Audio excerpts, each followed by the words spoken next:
नमस्कार, मैं अभिराज और आप देख रहे हैं C10 न्यूज। यूपी में विधानसभा चुनाव के चलते राजनीतिक सरगर्मी काफी तेज हो गई है। इसके साथ ही नेताओं का दल बदलने का सिलसिला भी अब जारी है। सपा हो या बीजेपी, हर पार्टी के नेता अपनी सहूलियत के हिसाब से दल बदल रहे हैं। इस कड़ी में लखनऊ में विपक्षी दल के कई नेता बीजेपी में शामिल हो गए हैं। इसमें बीएसपी के 2 बार विधायक रहे कालीचरण राजभर भी शामिल हैं। प्रदेश में सभी राजनीतिक दलों की नजर पूर्वांचल पर टिकी हुई है, और हो भी क्यों ना, पूर्वांचल में भर समाज का वोट बैंक बहुत ज्यादा है।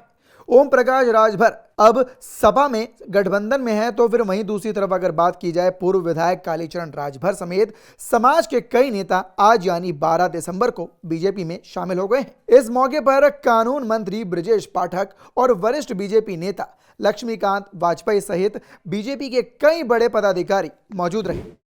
सभी का स्वागत किया हम लोगों ने और पार्टी की बातों को आगे बढ़ाएंगे। आपको लग रहा है पूर्वांचल में भर समाज आपको वोट करे? करिए, भारतीय जनता पार्टी पूर्ण बहुमत के साथ अपने बलबूते पिछली बार से अधिक सीटें लेकर सरकार बनाएगी। समाजवादी पार्टी के मुखिया अखिलेश यादव बीजेपी बीएसपी को बड़ा झटका दिया। पूर्वांचल के कद्दावर नेता माने जाने वाले पूर्व मंत्री हरिशंकर तिवारी के बेटे भीष्म शंकर तिवारी, विधायक विनय शंकर तिवारी और पूर्व एमएलसी गणेश शंकर पांडे सपा में शामिल हो गए। इसके अलावा कुछ बीजेपी विधायक भी सपा का दामन थाम सकते हैं। बीजेपी से सपा में जाने वाले नेताओं के ऊपर बीजेपी के वरिष्ठ नेता लक्ष्मीकांत वाजपेयी ने कहा कि हम प्रदेश के हर वर्ग और जनता के लोगों को साथ लेकर चुनाव जीतना चाहते हैं। राजभर समुदाय के लोगों को हमारे साथ आना चाहिए, इसीलिए हमने उनको पार्टी ज्वाइन कराई है। नहीं, हमारी तो समाज के हर वर्ग और उत्तर प्रदेश के हर क्षेत्र में अपना काम बढ़ाकर और अपनी जनता को साथ लेकर चुनाव जीतना है हमको। इसलिए पूर्वांचल के जो लोग राजभर समुदाय के लोग हम लोगों के साथ ज्वाइन करना चाहते थे, हमने उनको ज्वाइन कराने का काम किया है और निश्चित तौर पर पूर्वांचल में हमें इससे बल मिलेगा। देखिए, पूर्वांचल में भर समाज का वोट बहुत है। ओम प्रकाश राजभर आपकी अलाई थे पूर्व में, अब वो सपा के अलाई हैं, तो कहीं ना कहीं एक 1-to-1 की फाइट हो रही है आपकी तरफ से। ये अभी कहना मुश्किल है, चुनाव आने दीजिए, पता लगेगा। अच्छा, ये बताइए वाजपेयी जी कि बाकायदा ये होता है कि उसी दिन सपा की भी ज्वाइनिंग, उसी दिन बीजेपी की भी ज्वाइनिंग, आपके सिटिंग एमएलए जा रहे हैं इस वक्त सपा में, चौबे जी। इस सबसे कोई फर्क नहीं पड़ने वाला है। जाएंगे तो आगे भविष्य का परिणाम भी उनको पता लगेगा कि अगला चुनाव शायद जीत नहीं पाएंगे। ब्राह्मण समाज खास तौर पे वोट देता हुआ नजर आता है बीजेपी को।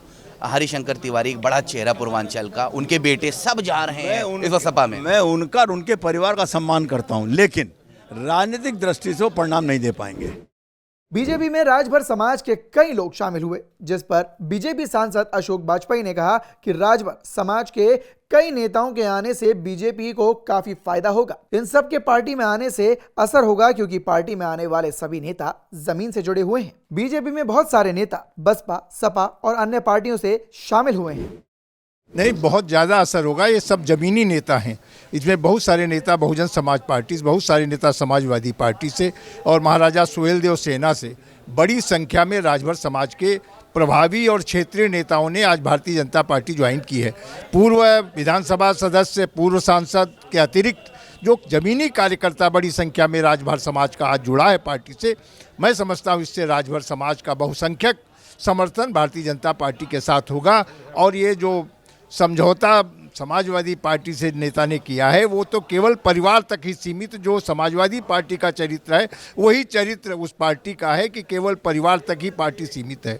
आप ये बताइए वाजपेयी जी कि क्या 1-to-1 हो रहा है सपा और बीजेपी में? वो आपके भी लोगों को ज्वाइन करा रहे हैं, आप उनके ओम प्रकाश राजभर की पार्टियों को तोड़ के अपने में ज्वाइन करा रहे हैं। आज राजभर समाज के बड़े संख्या में लोग ज्वाइन किए और उनके कामों से ऊब करके, उनके चरित्र से उनकी पार्टी केवल परिवार तक ही सीमित है, परिवार का ही भला वो समाज का भला समझते हैं। इसलिए निश्चित रूप से वहाँ से लोग टूटेंगे और भारतीय जनता पार्टी से जुड़ेंगे। सांसद जी, आपके सिटिंग एमएलए खलीलाबाद के वो खुद जा रहे हैं सपा में?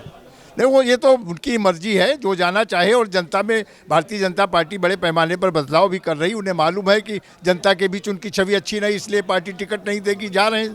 पूर्वांचल में मजबूत रहेंगे आप? हम पूरे प्रदेश में मजबूत रहेंगे और उत्तर प्रदेश 2017 के भी रिकॉर्ड को तोड़ने का काम करेगा 2022 में।